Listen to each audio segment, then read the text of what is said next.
सुप्रभात प्यारे बच्चों। मैं संजीत पांडे, प्रवक्ता डिवाइन पब्लिक स्कूल मोनापुर गोरखपुर, आज के वीडियो पाठशाला में आपका बहुत बहुत स्वागत करता हूँ। बच्चों, आज हम कक्षा 12वीं के हिंदी पाठ्य पुस्तक आरोह भाग 2 में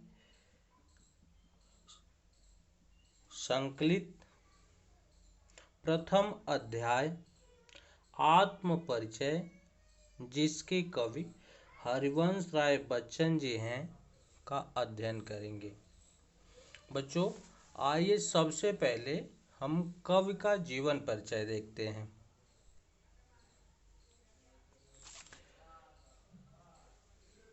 हरिवंश राय बच्चन का जन्म 27 नवंबर 1907 को इलाहाबाद के पास प्रतापगढ़ जिले के छोटे से गांव बाबूपट्टी में हुआ था और उनकी मृत्यु 18 जनवरी 2003 को मुंबई में हुई थी।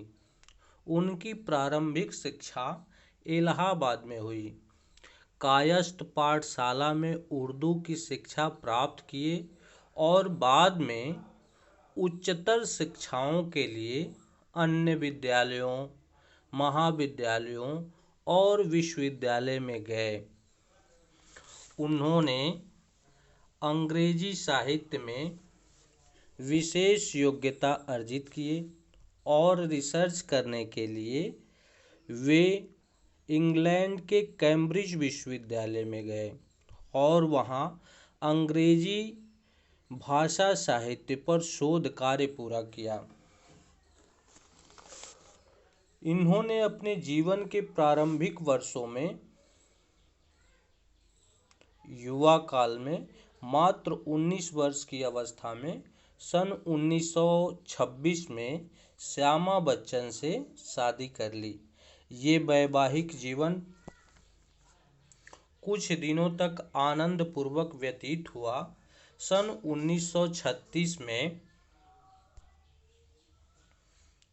1936 में टीबी नामक भयावह बीमारी से श्यामा देवी का निधन हो गया। आप नितांत अकेले जीवन यापन करने लगे। लगभग 5 से 6 वर्ष तक आप विक्षिप्ता अवस्था में व्यतीत किए। विक्षिप्ता अवस्था में सब पागलपन की स्थिति होती है और उसमें आप अपना जीवन व्यतीत किए। फिर इनके शुभ चिंतकों ने इनके इस हाल को देखकर और उनसे देखा न गया तो सन 1941 में बच्चन जी की दूसरी शादी तेजी सूरी से हो गई। आप सन 1938 में इलाहाबाद विश्वविद्यालय से अंग्रेजी में एमए व सन 1952 तक उसी विश्वविद्यालय में अर्थात इलाहाबाद विश्वविद्यालय में प्रवक्ता पद पर रहे। आप राज्यसभा के मनोनीत सदस्य भी रहे और सन 1976 में आपको 2 चट्टानें नामक कविता पर पद्म भूषण की उपाधि में मिली। बच्चन जी ने कविताओं की रचना सबसे अधिक की है। लगभग 38 से 40 कविताएं आपकी पाई जाती है, लेकिन बहुत बाद में अपनी आत्मकथा कविता के साथ साथ गद्य लेखन में भी आपने पदार्पण किया और स्वयं की आत्मकथा लिखने का कार्य किया, जिसको 4 खंडों में इन्होंने लिखा था।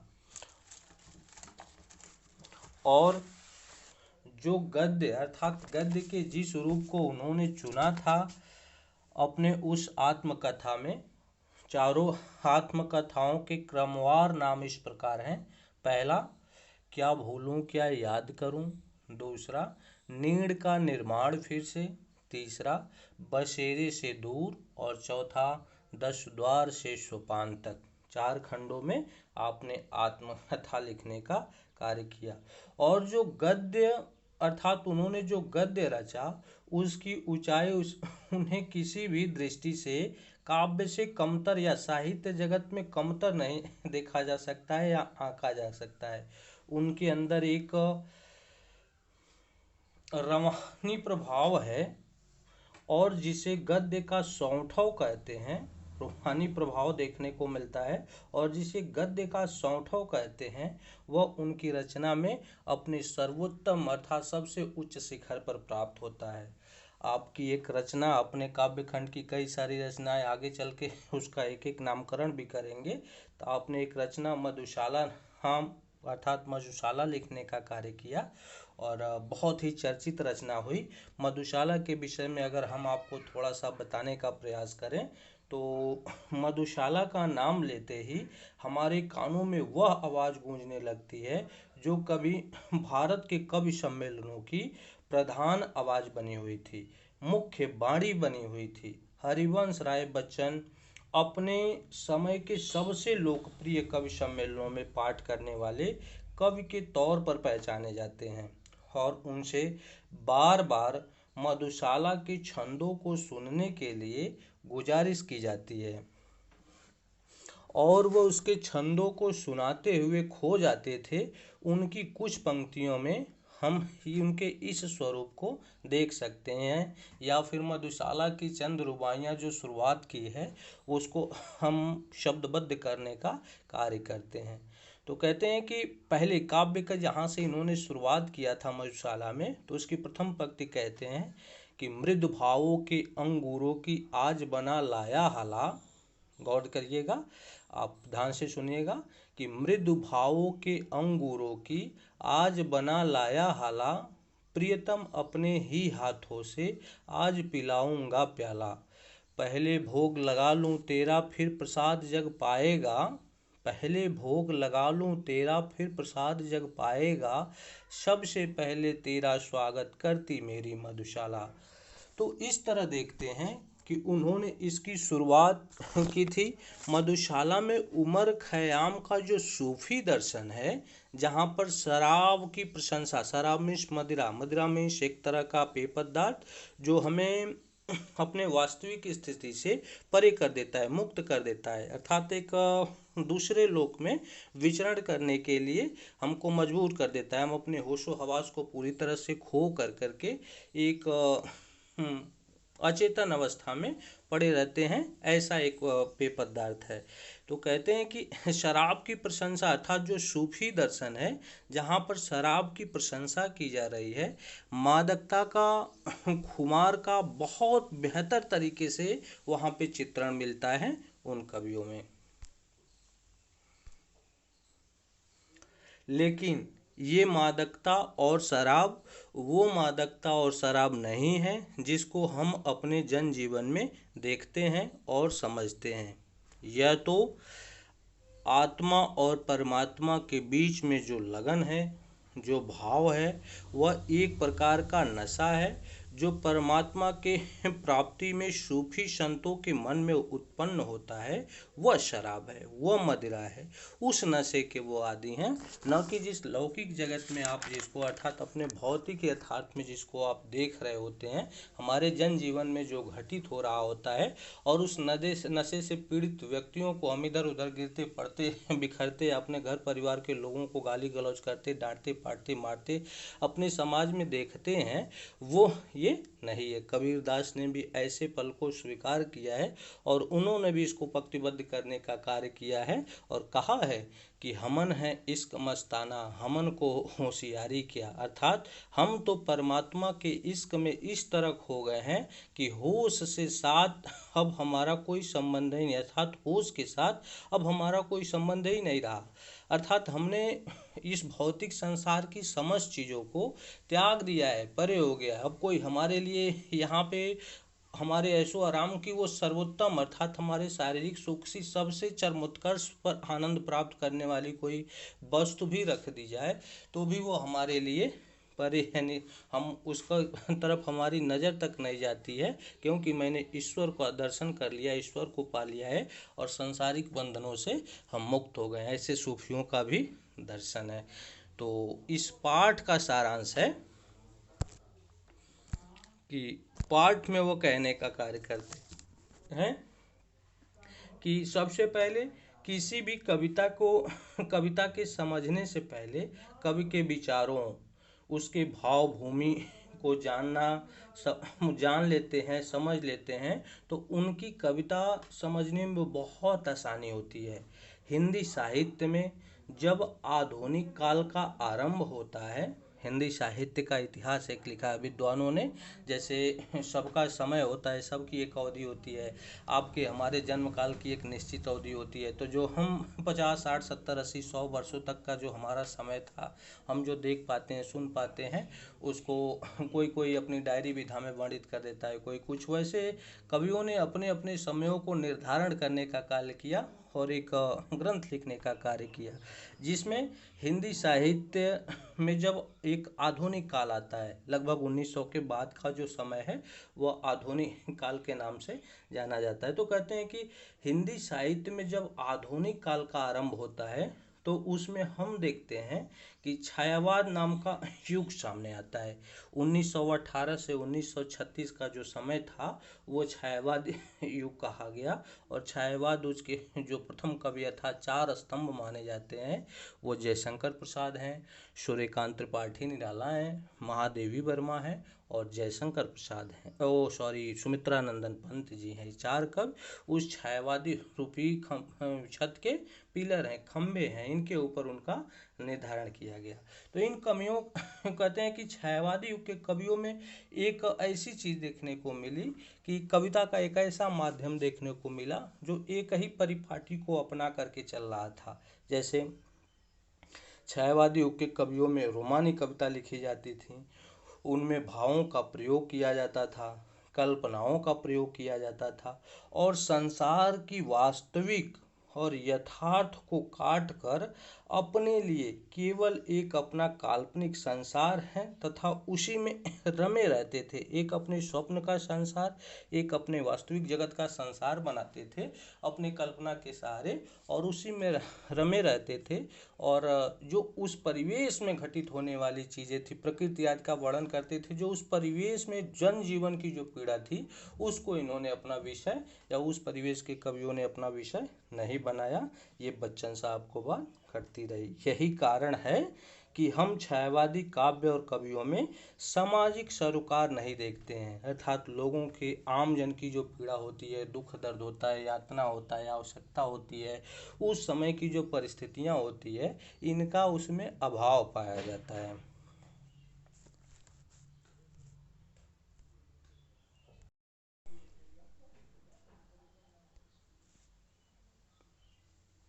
अगर कहें कि कोई कविता सामाजिक सरोकार से जुड़ी हुई नहीं होगी तो उसका समाज के लिए कोई अर्थ ही नहीं होगा, तो गलत ना होगा। बच्चन जी छायावाद का जब उत्तरार्ध काल अर्थात जब 1936 अपने अंतिम चरण को, जब छायावाद अपने चरमोत्कर्ष पर पहुंचता है और उसका जब उत्तरार्ध आता है, तब बच्चन जी उत्तरार्ध काल में आते हैं। उन दिनों अपनी कविता के साथ हमारे सामने वो प्रस्तुत होते हैं। और छायावाद के उत्तरार्ध को यदि हम राजनैतिक रूप से देखें तो दुनिया में 2 महायुद्ध हो चुके थे और युद्ध तो बहुत ही भयानक होता है, बुरा होता है, क्योंकि उसमें हजारों लोग तबाह होते हैं, लाखों लोग नष्ट हो जाते हैं, शहर के शहर तक का नामो निशान मिट जाता है और जो कुछ खून खराबा होता है, मृत्यु होती है, वह तो होती ही है, जो कुछ हानि होती है, जो कुछ क्षति होता है,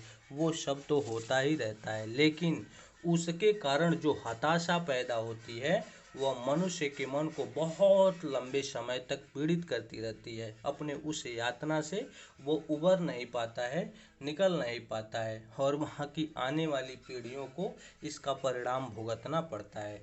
बच्चन जी का समय वह समय है जब समाज में आम आदमी इन सब वातावरण और परिस्थितियों के कारण हताशा का अनुभव कर रहा था। बच्चन जी ने सूफिया दर्शन को जिया और उसी में लोगों को भी जीने का संदेश दिया। अर्थात ऐसी परिस्थितियों में जब देश में एकदम द्वंद्वात्मक स्थिति होती है और सारे लोग एकदम हताशा, निराशा, भय आदि का माहौल बना रहता है। ऐसे समय में बच्चन जी का आना होता है और सूफी दर्शन का इनके ऊपर प्रभाव देखने को मिलता है। और सूफी दर्शन का आम जन को, अर्थात अपने जनजीवन, अपने संसार में जो बचे खुचे लोग हैं, जो पाए जाने वाले लोग हैं, जो व्याकुल लोग हैं, जो भयावता के डर से एकदम संकुचित हो गए हैं, निराशी लोग हैं, ऐसे लोगों में उत्साह भरने का कार्य करते हैं। और सूफी दर्शन के तहत उन्होंने संदेश देते हैं। सूफी का तात्पर्य होता है कि आनंद और मस्ती में जीवन यापन करना। जो सूफी कवि थे वो आनंद और मस्ती के प्रतीक थे, अर्थात वो उसमें जीवन यापन करने की प्रेरणा देते थे। लेकिन यह आनंद और मस्ती तत्कालिक आनंद और मस्ती नहीं है, अर्थात जब हम अपने भौतिक संसार की वस्तुओं का उपभोग करते हैं या भौतिक संसार की वस्तुएं प्राप्त कर लेते हैं तो वह आनंद, तो दार्शनिक अर्थात जो आनंद हमको प्राप्त होता है वह आनंद नहीं है, वह तो दार्शनिक आनंद है, आत्मा का आनंद है, मन के शुद्धिकरण का आनंद है। कवि ने उक्त कविता के भावभूमि को कवि जो है उक्त आत्म परिचय कवि की जो कविता है उसके भाव भूमि को समझाते हुए कहता है कि मेरा जीवन जीने की एक शैली है, अर्थात मैं अपना मेरा जो अपना स्वयं का जीवन है उसको जीने के लिए हम अपने एक अलग रवैये से, एक अलग जीवन शैली से उसको यापन करते हैं। और संसार का जो जीवन, संसार के लोगों का जो जीवन जीने की शैली है, जो जीवन जीने का तरीका है, वो उनका एक अपना अलग तरीका है। संसार एक बने बनाए सलीके के ऊपर चलता है, अर्थात कि आज के वर्षों पहले किसी ने कोई परिपाटी, किसी ने कोई परंपरा, किसी ने कोई नियम विकसित कर दिया और सरकार अर्थात जो अपने सामाजिक लोग हैं, जो संसार के लोग हैं, वो उसी परिपाटी को अपने ऊपर एक्सेप्ट कर लिए और उसी ढर्रे पर चलते चले आए हैं। कब कहता है कि उसके अंदर कुछ नव्यता नहीं रह जाती है, कुछ नवीनता, अर्थात ऐसे संसार की परिपाटी को जो अपने अंदर उतार लेता है और उस पर चलता है, उसके जीवन में न ही कुछ नव्यता होती है और न ही कुछ नवीनता होती है। जो संवेदनशील होता है, जो विचारवान होता है, वही नई चीज़ों को जोड़ने की बात करता है। उक्त कविता में कवि दो तरह के द्वंद्वों को लेकर के चलने का कार्य करता है। दो तरह की परिस्थितियां कवि के सामने लक्षित होती हैं, पहला व्यक्तिक और दूसरा सांसारिक। वैयक्तिक अर्थात जो स्वयं की है, अपने आप की है, और दूसरा जो है वो सांसारिक अर्थात आम जन की है, जो इस संसार में पाए जाने वाले लोगों की हैं। दोनों के जीवन को जोड़ने की बात करता है और दोनों के साथ अपने सामंजस्य बैठा करके जीवन यापन करता है। यही कवि की सीख है। आइए काव्य की पहली पंक्ति देखते हैं, जिसमें कवि ने बड़े ही मार्मिक ढंग से समझाने का प्रयास किया है, बताने का प्रयास किया है और अपने जनजीवन को अर्थात संसार में पाए जाने वाले लोगों को एक विशेष तरह का संदेश भी देने का कार्य किया है।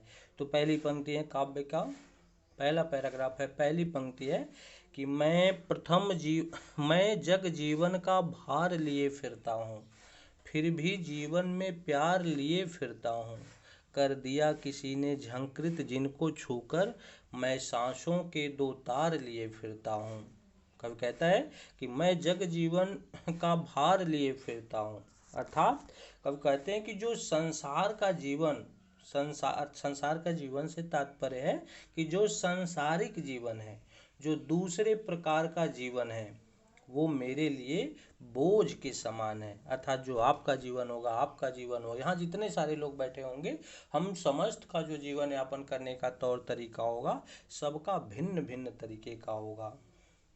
वो मेरे लिए अर्थात आपका जीवन मेरे लिए बोझ के समान है। अर्थात आप कैसे अपने जीवन यापन करते हैं, ये कैसे करते हैं, वो अर्थात हम समाज में जितने लोग पाए जाते हैं, सबके जीवन का एक अलग अलग स्वरूप है, एक अलग अलग माध्यम है, सब अपने अपने तौर। लेकिन ये कोई उचित नहीं है कि जो आपका जीवन है वो हमारा जीवन हो, जो हमारा है वो आपका हो, हम दोनों इससे परे हैं। लेकिन एक ऐसी दैवी शक्ति है, एक ऐसी सत्ता भी है जो हम दोनों के लिए यथार्थ होती है, जैसे सूर्य का उदय होना, रात्रि का अंधकारमय होना आदि चीजें दिखाई देती है।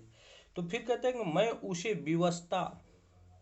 में मजबूरी में अपने ऊपर लाद कर चलता हूँ, जग जीवन का भार लिए फिरता हूँ, फिर भी जीवन में प्यार लिए फिरता हूँ। मैं वह बोझ के समान है, अर्थात जो दूसरे प्रकार का जीवन है वो मेरे लिए बोझ के समान है। मैं उसे विवशता में, मजबूरी में अपने ऊपर लाद कर चलता हूँ, लेकिन मैं उससे असहमत नहीं हूँ। अर्थात मैं ऐसे जीवन से सहमत नहीं हूँ। जैसा जीवन संसार का है मैं उससे राजी नहीं हूँ। मैं ऐसे जीवन को कदापि पसंद नहीं करता, ऐसा जीवन मुझे बिल्कुल पसंद नहीं है। लेकिन इसके बावजूद संसार के प्रति घृणा या नफरत नहीं है, क्योंकि मैं भी उस संसार में, अर्थात मनुष्य एक सामाजिक प्राणी है, और चाहे उसका समाज अच्छा हो या बुरा हो, चाहे वो जैसा भी उसके अनुकूल हो या प्रतिकूल हो, लेकिन उसे उनके साथ उठना बैठना चलना फिरना, अपने समाज के सारी चीज़ें एक्सेप्ट करना है, तो कभी उसको अपनाता भी है कि मैं इतना, अर्थात ऐसा जीवन कहता है कि ऐसा जीवन अर्थात संसार का जो है उससे मैं राजी नहीं हूँ, वो मुझे पसंद नहीं है। लेकिन इसके बावजूद संसार के प्रति घृणा या नफरत नहीं है, प्यार है। कवि को संसार से क्या है, तो प्यार है, प्रेम है। दुनिया जैसी भी है, हमारी दुनिया है, उससे हम असहमत हो सकते हैं, लेकिन उससे घृणा और नफरत नहीं कर सकते हैं। कहता है फिर भी जीवन में प्यार लिए फिरता हूँ, अर्थात अपने यहाँ के लोगों द्वारा, यहाँ की सामाजिक परंपराओं को, यहाँ की रूढ़ियों को, यहाँ के विभिन्न चीज़ों को हम अपने ऊपर लेकर के चलते हैं, अर्थात यहाँ के लोगों द्वारा किए गए कृत्यों का हमारे ऊपर पूरी तरह प्रभाव देखने को मिलता है। लेकिन मैं यहाँ के जनजीवन से घृणा नहीं करता हूँ, नफरत नहीं करता हूँ। फिर कहता है कि कर दिया किसी ने झंकृत जिसको छूकर। कवि कहते हैं कि मेरा यह शरीर एक वाद्य यंत्र है, जैसे गिटार होता है, सरंगी होती है, सितार होता है, इस तरह के जो वाद्य यंत्र होते हैं। तो कर दिया किसी ने झंकृत जिनको छूकर।